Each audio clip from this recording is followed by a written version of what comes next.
এবারে কালী পুজোয় আমি একটি নতুন জিনিস করলাম, সেটি হচ্ছে হাতে মেহেন্দি। যদিও মেহেন্দি জিনিসটা আমার খুব একটা পছন্দ নয়, তবু কেন জানি না এবারে করতে ইচ্ছা করলো।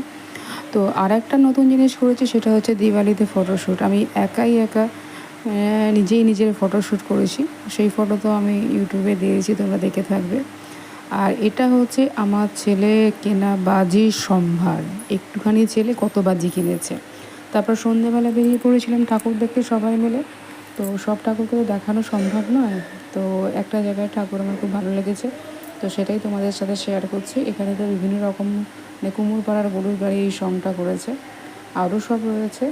তো এখানে দেখো, কেউ ছাতা বিক্রি করছে, কেউ কুলো বিক্রি করছে, বেতের জিনিস, কেউ বা হাঁড়ি ভরে জিনিস বিক্রি, কাপড় বিক্রি করছে। আর এই যে কেউ ঝুড়ি বিক্রি করছে। আর এই যে এখানে এটা দেখো, চলে গেল যে একজন ছাতা বিক্রি করে সে, তো সেখানে আবার ফেরার পথে আমি দেখি না আমার ছেলে ওখান থেকে ছাতাটা উঠিয়ে নিয়ে চলে এসছে, এবং আমি সেটা জানিও না। পরে দেখলাম ওর হাতে ছাতা, তো আমি তো রীতিমতো ভয় খেয়ে গেলাম। পরে আবার গিয়ে আবার সেখানে এটা ফেরত দিয়ে এলাম।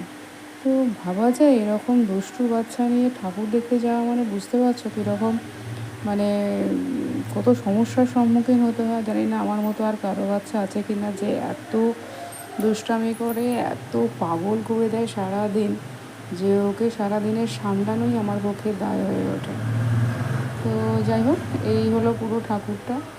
মণ্ডপটা অনেক বড় ছিল, তোমাদের ঘুরিয়ে একেবারে দেখিয়ে দিলাম। আর এটা ছিল ঠাকুর দেখে এসে সবার সঙ্গে বসে আড্ডা দেওয়ার একটা ক্লিপ। তো এটাও তোমাদের সঙ্গে শেয়ার করলাম। আর তারপরে চলে এসেছি ছাদে এসে ছেলে বাজি পড়াচ্ছে সবাইকে। হ্যাপি দিওয়ালি।